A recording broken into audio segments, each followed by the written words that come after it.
I've been confronted with my own truths here. And more than once, I had to put down the book and think about, why do I feel uncomfortable in the way he's putting the story? Welcome to our season called Book Talks. In the first 2 episodes, we will cover the book Stuffed and Starved, the hidden battle for our world's food system. The author, Raj Patel, is a British Indian academic, journalist, and activist. He holds a Ph.D. in development sociology from Cornell University. In this book, he focuses a lot on the inequality of our food system. The main thesis of the book is that there are more people who are overweight than people who are starving, and that solving the issues in our food system is not just about increasing yield, and it's much more a poverty and distribution issue. I'm joined by my amazing co-host Frank Kuehne in this season, and he's the managing partner of the Adalbert-Raps Foundation, which offers grants for scientific research in food technology. But more on that later. Let's jump right in. Red to Green is the most in-depth podcast on food sustainability. And in this season 7, we discuss key takeaways from books on the food system. I'm your host, Marina Schmidt, and I'm joined by my co-host, Frank Kuehne. So, I think the way that Raj Patel describes it is he looks at it historically. He also breaks it down based on who is to blame, or not even who's to blame, but what are the issues in the current system, and then therefore who has the most responsibility to fix it. So one of his central themes is, of course, multinationals and the liberalization of the market caused a lot of issues. The first thesis is our food system is an hourglass-shaped food system, and that is an issue. So he has this overview where he shows Netherlands, Germany, France, UK, Austria, and Belgium, and what their food supply chain looks like if you look at how many players are in each step of the supply chain. And then it's over 3 million farmers and producers, and it becomes smaller and smaller, less suppliers, even less manufacturers, only 8,000 manufacturers. The overview from the book is actually from data ranging from 2000 to 2007. So I wouldn't put too much emphasis on the actual numbers. It's more about the principle and just having that in mind, that we have a lot of farmers at the top of the hourglass shape. Then it becomes thin when we look at the middle stage of the supply chain. So that means manufacturers and retailers especially. And then as it keeps going, it broadens again when we look at the actual consumer base, where it becomes the widest. And then there are only 110 buying desks.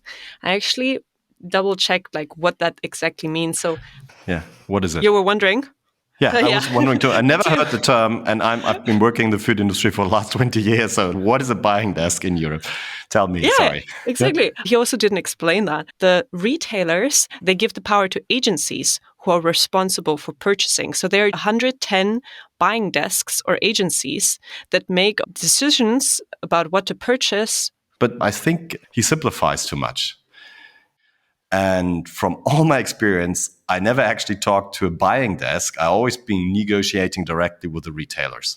So you're invited to come to their administration office, the purchasing office, and you have tough negotiations with them about the product you want to sell to them or the product they want to buy from you. And I think what he means is, and I'm actually not quite sure if that is actually, true. I would differentiate between unprocessed agricultural products like vegetables or plants that we eat. And then there's packed food, and there's processed food, and there's frozen food, and so on. So I think perhaps, and that might be true, agricultural products are bought by a buying desk, but the majority of products are bought directly from a retailer. They have the purchasing power. Why should they go direct via a buying desk? I think this hourglass shape is very catchy, even if you take out the buying desks, right? You remove them, okay? Let's remove the buying desk. Where the thin part of the hourglass is, where the sand kernel of sustainability has to press itself through, is the supermarkets, the retailers, because there are only 600 retailer chains.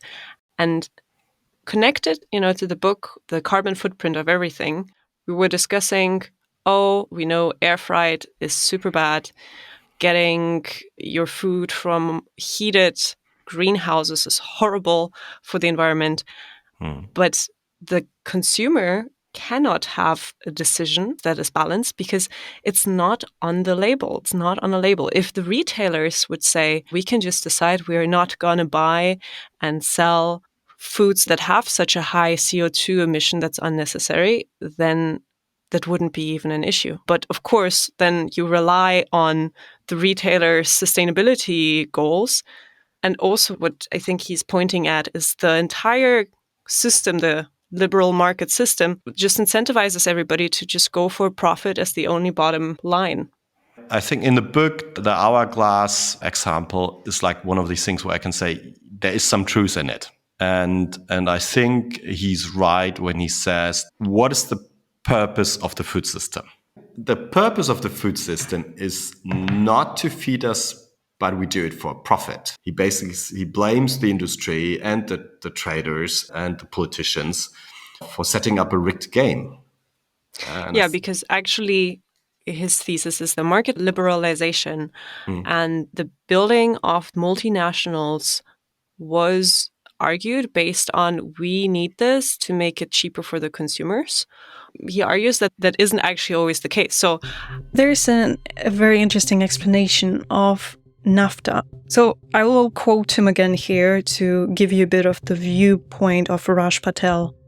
The North American Free Trade Agreement, an economic union between Mexico and the United States and Canada, was the mother of all free trade agreements. And it was the first to mesh two rich countries with a significantly poorer one. For the majority of poor farmers, NAFTA hit hard. The price at which US farmers sold their corn was much lower than the cost to produce it. In 2002, for instance, US corn cost about $1.70 per bushel to buy, but $2.60 for US farmers to produce. And this is because of subsidies for machinery, fertilizer, credit, and transport that the US is giving.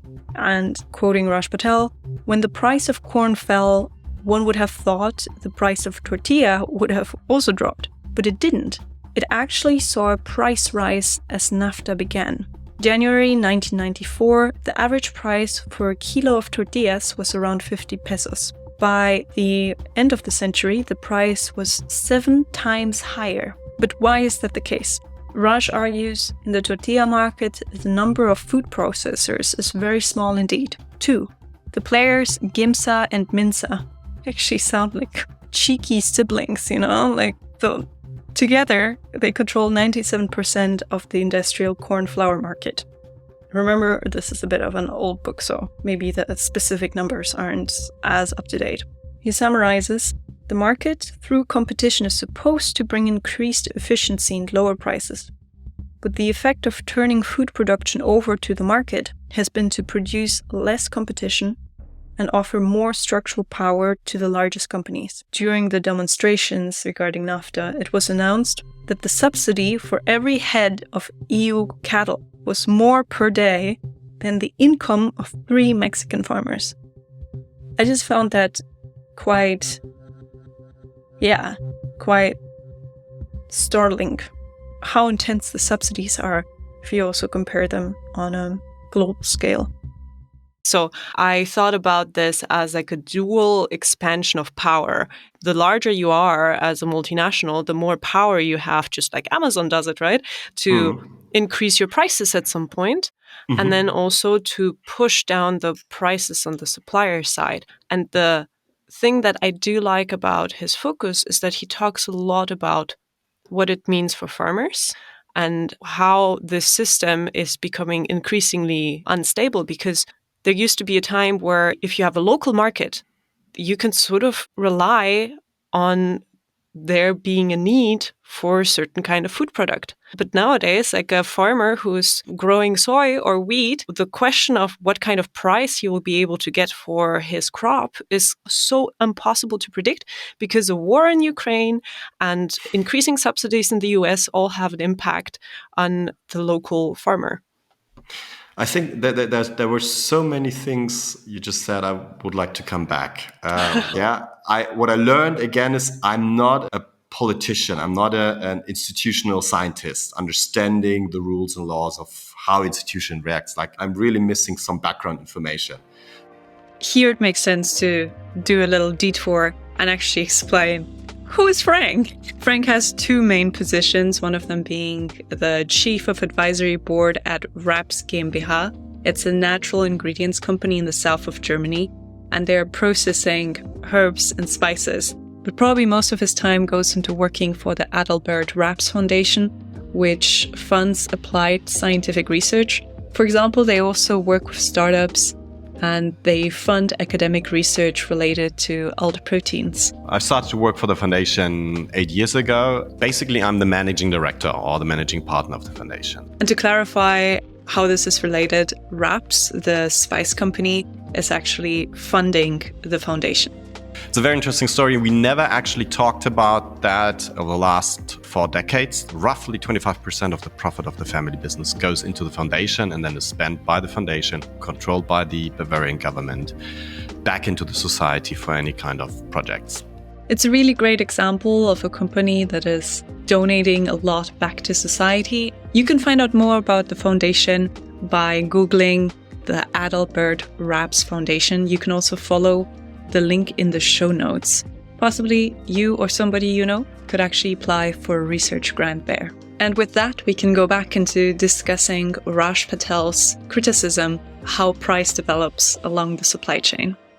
So it's more my experience out of the industry and working in the industry and reading some books on these topics. From what I've understood is that is a rigged game as well, because it's not freedom of the market. We are blocking out African farmers from the European market, and at the same time, we allow European products to flow freely into the African market, and by that, disturbing the whole local market. That's something which is, out of my perspective, not freedom of the market. That's already been manipulated in a way. There's a flaw in the system again.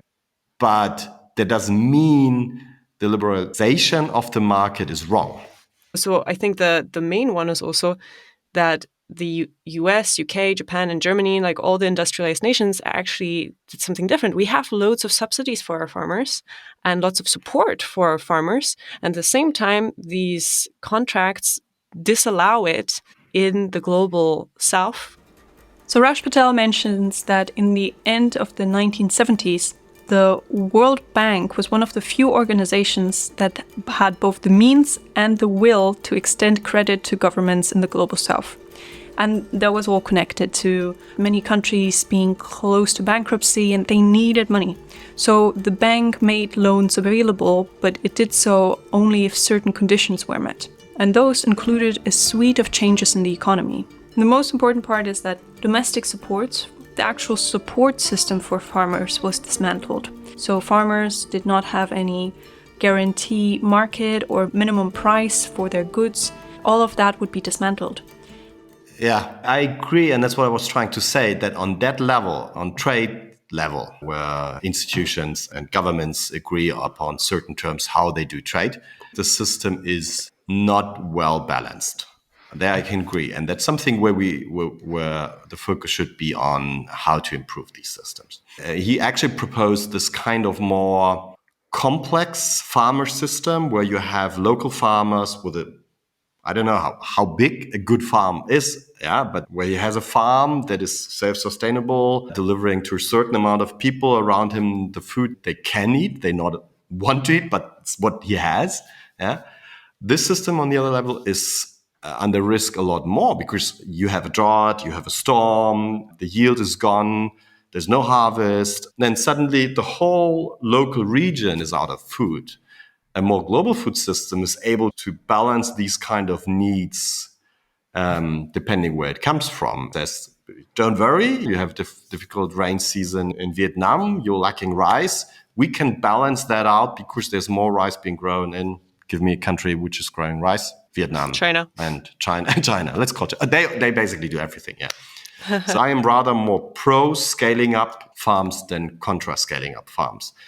I agree with you that scale also means efficiency. So if people are in general against industrial large-scale agriculture, I think there is also a benefit, right, to every kind of problem that we have, we need a variety of solutions. We can benefit in the mix of solutions from regenerative agriculture to improve soil health, and we can also use community-supported agriculture, which leads to farmers actually having a good income. In the last episode of our food waste season, I actually talked to a farmer who's doing community-supported agriculture in New York, and she also diversifies her crops. So she is growing aubergines and tomatoes and zucchini and everything.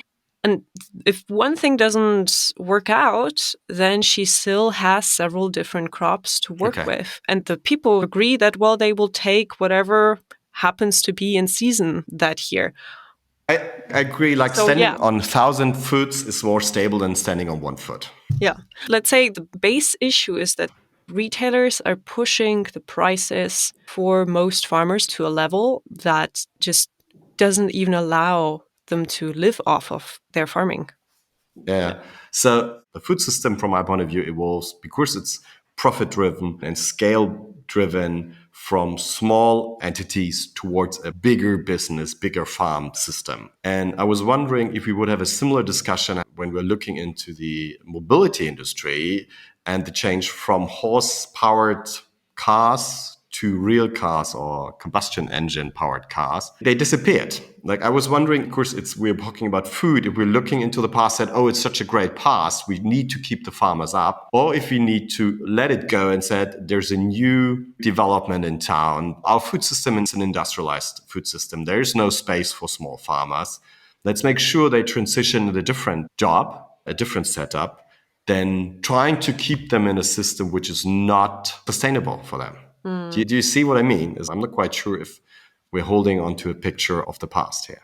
Go back 150 years into the European or the German setup of the farmers, and then ask a family that was running a farm at that time if they would have wanted to keep on going or if they wanted to be industrialized.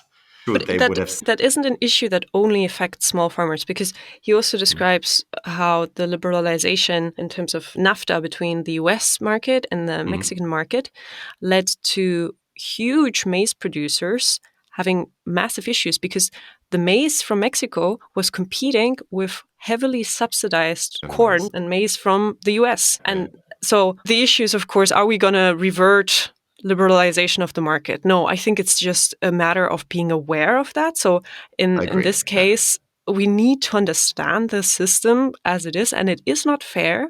There are subsidies, like for example, there are subsidies in Germany for cows and milk production. I don't think there are that many subsidies for billions oats. And billions. Yeah. And I was thinking today, like, is my oat milk subsidized? Why do I pay $2.50 for freaking oat milk? It is. I'm pretty sure it is. But what I wanted it is, but not as heavily, not as strongly. Might be true. But what I wanted to point out, the only experience in the agriculture business I have is in herbs and farms. And I've been to big companies growing in huge volume pepper, and I've been to nutmeg farmers in India where family businesses basically grow the nutmegs and harvesting the nut. And if you talk to those families and if you talk to those farmers, they don't want to be a farmer. They want to move on. The biggest issue for us as a spice company or spice and seasoning company is in regard of sustainability. Roughly, we're talking to 1.5 million farmers worldwide, growing pepper, curcuma, ginger, garlic, cinnamon, whatever, cloves, whatever you can think of. I'm not able, even if I want to have certain sustainable standards, I can't push them through the system to the farmers. I can't talk as a mid-sized company to 1.5 million farmers. It's a lot easier to set up a discussion about our sustainability goals with a bigger player like Olam, who's growing pepper in Vietnam. It's not a solution. It's just something I wanted to highlight, that I think there are disadvantages with this kind of local farmer, mid-size, sustainable. And we're not only talking about the farmers in the United States and in Europe. We're talking about farmers in Africa that have a small plot of land. They have 2 goats and they barely survive from what they grow. It's a very idealistic picture sometimes of the farmer being self-sustained. You gave me an idea here. So what I find so fascinating, when we did the food waste season, if you look at the breakdowns, 2 to 3% of the food waste along the supply chain is caused by retailers. And like in France, they had the regulation that it's a necessity for retailers they are obliged to pass it on, but oftentimes they pass on yellow broccoli, like something that's already not eatable. Okay, maybe this needs a little bit more explanation. So in France, it has become obligatory for grocery stores to donate their leftover food. And one issue that came up with that is that sometimes retailers would donate it way too late, so donate yellow broccoli. But the thing is that once it's donated, whether it's eaten or not, retailers can check it off their books. They don't need to account for the food waste if they have passed it on in some kind of fashion. So to me, it's always the question, who has the power? Who has the ability to negotiate the strongest? Who has the ability to divert both risk and responsibility up and down the supply chain? Yeah. And in that case, like the way that you're describing this right now, let's say, of course, an ingredients company may not be in the best position to talk to the farmers at the beginning of the supply chain. So in this case, actually, the responsibility maybe also lies a step before that, 1 or 2 steps before that, with the local cooperatives. Like somewhere in this supply chain there is the point at which things can only be sold for 25 cents per kilo, and that pushes down all of the prices beforehand. And he was even arguing, even fair trade, it's a bit better, but it's not guaranteeing a good income for farmers. Even us as a mid-sized company, it's not that easy to buy all the pepper as a fair trade quality. But if you would want to improve the livelihood of farmers as an ingredients company, right? Yeah. Is there a way to do it?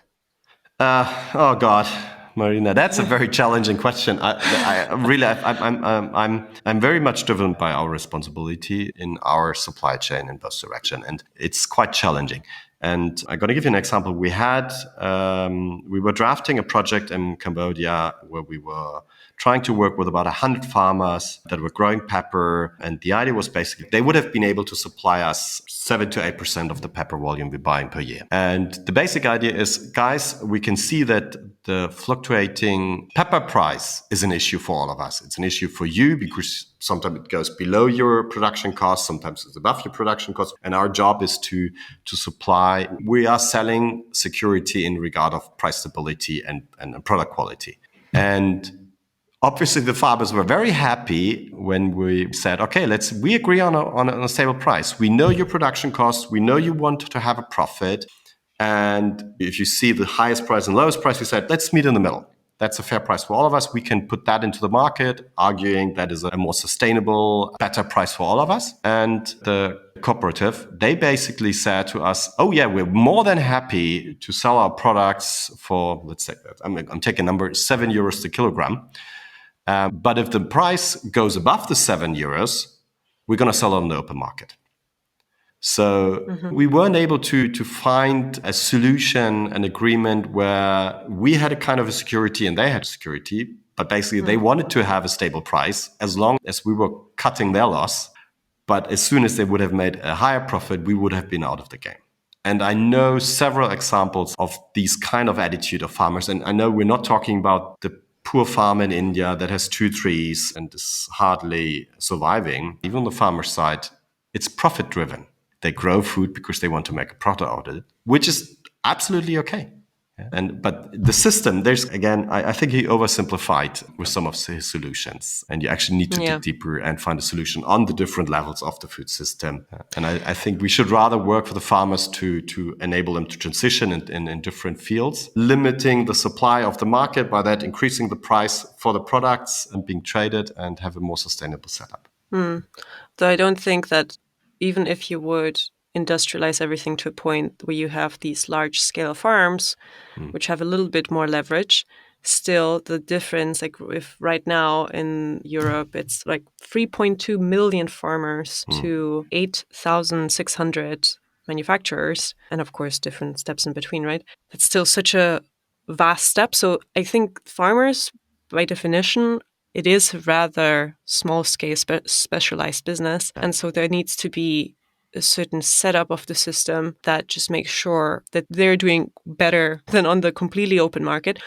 Nikhil, somebody from our team, told me, like, just a couple of years ago, the Indian government was thinking about changing the system. So they had these local markets organized by the government where the farmers could sell their produce for a fixed price. And then the Indian government was thinking, oh, maybe we just open it up so the farmers can work directly with the manufacturers and distributors. And the farmers revolted big time because they said, no, we don't want to deal with the big corporations. We are afraid that they, in the beginning, will give us better prices and then long-term go back to pushing us down and exploiting us. But I think most of the time, who benefits from this system a lot is the corporation, because if they want wheat, they can go to Ukraine, they can get it from Germany, they can source it from the US. So they have all of these different options. And if there's issue here or there's a cheaper price there, they don't take on any of the responsibility. I think retailers or traders for agricultural products or industry companies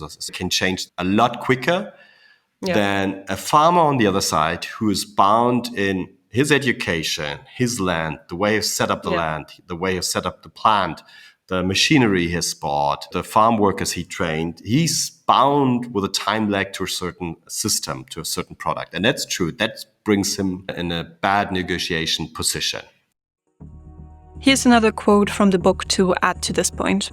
If you know that you're going to get low prices, you can plan. You can switch to grow something else, for example. Yet one of the greatest ironies in the shift towards markets and food is that by joining the world market, farmers have lost the very thing that justifies faith in the market's efficiency: price signals, aka having some kind of stability in terms of how much money you get for your products.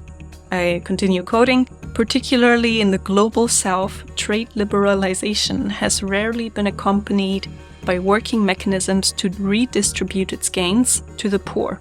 Here again we see Raj Patel has a very global perspective. He has a strong focus on the poor, which arguably is often left out too much, right?